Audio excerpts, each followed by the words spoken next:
नमस्कार, मैं रीना। आप देख रहे हैं विंध्य भारत। हिजाब को लेकर हो रहा विवाद केवल राजनीतिक, 5 राज्यों में चुनाव को लेकर यह विवाद फैलाया गया।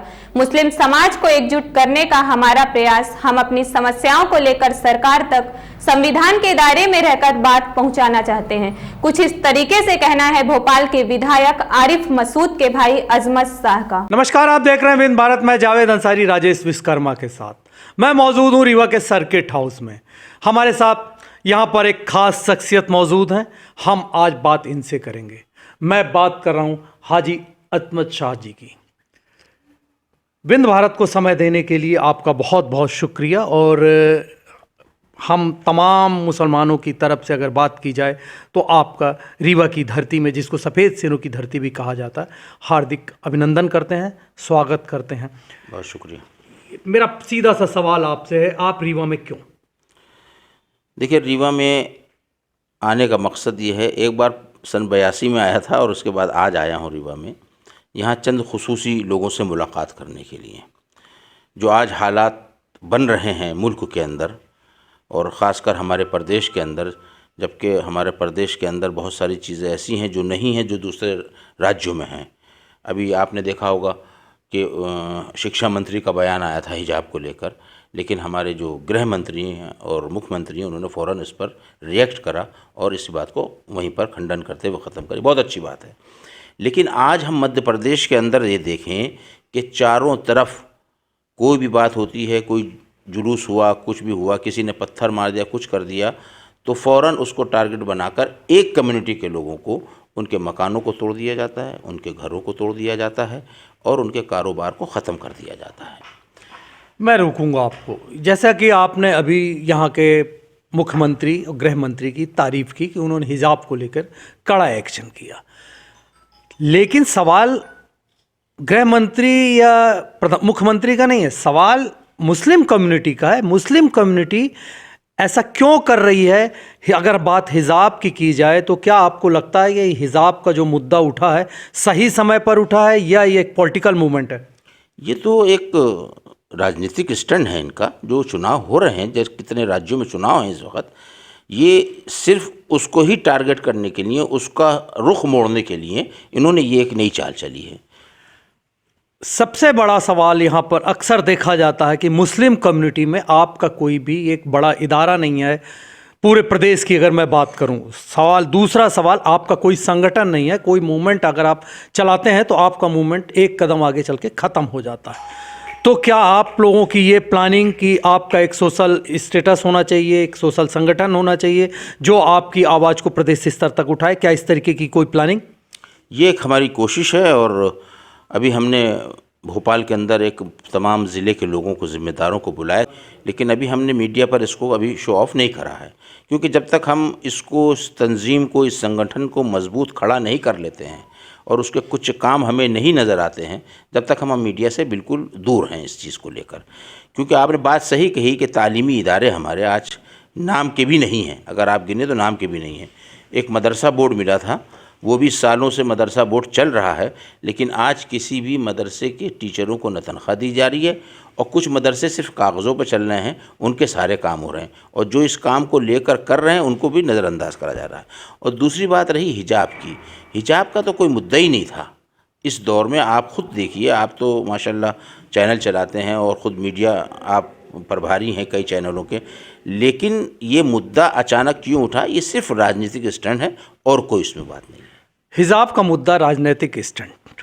मैं फिर से वापस वहीं पर लौट के आता हूँ। आप एक तंजीम की शुरुआत करने जा रहे हैं, एक उस पर क्या होगा, किस तरीके की प्लानिंग है और आपका सबसे बड़ा फोकस कहाँ पर होगा?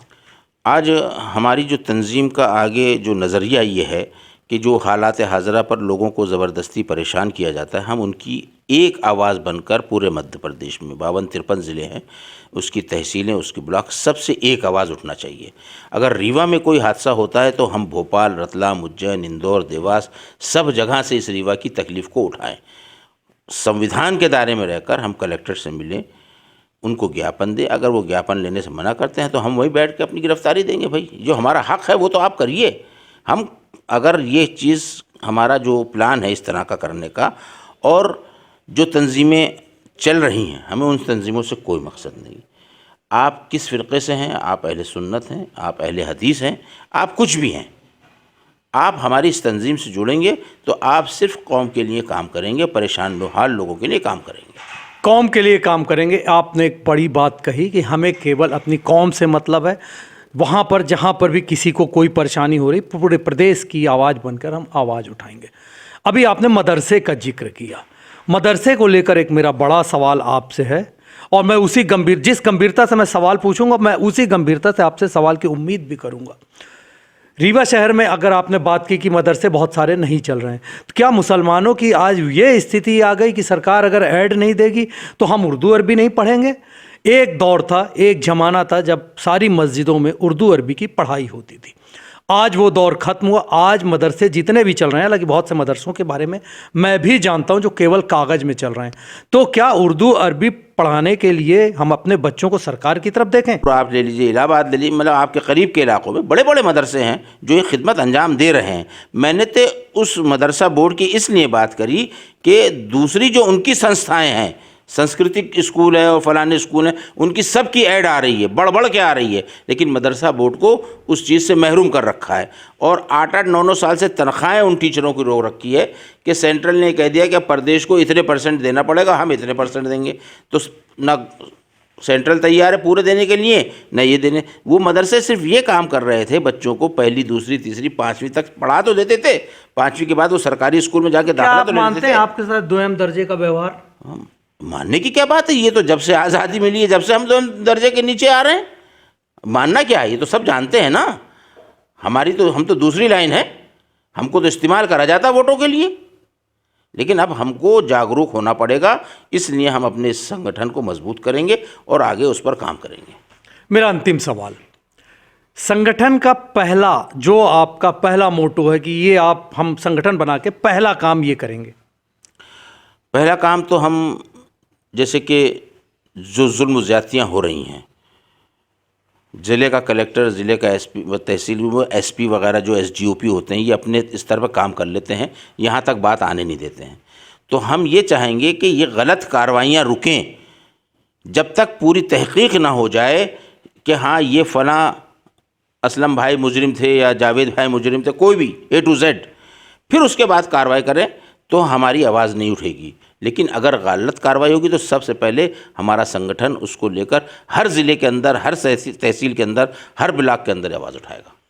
ये थे हमारे साथ अजमत शाह मक्की जी, जिनका साफ तौर से कहना था हम एक ऐसा मुस्लिम इदारा बनाने जा रहे हैं, ऐसा संगठन बनाने जा रहे हैं जो, मैंने हालांकि इदारे की बात की, वहाँ पर फ़िलहाल अभी उसकी बात बाद में करेंगे। हम एक ऐसे संगठन बनाने की बात करने जा रहे हैं जहाँ पर पूरे प्रदेश में जहाँ भी मुसलमानों के खिलाफ जुल्म होगा हम आवाज़ उठाएंगे, प्रदेश स्तर पर आवाज़ उठाएंगे।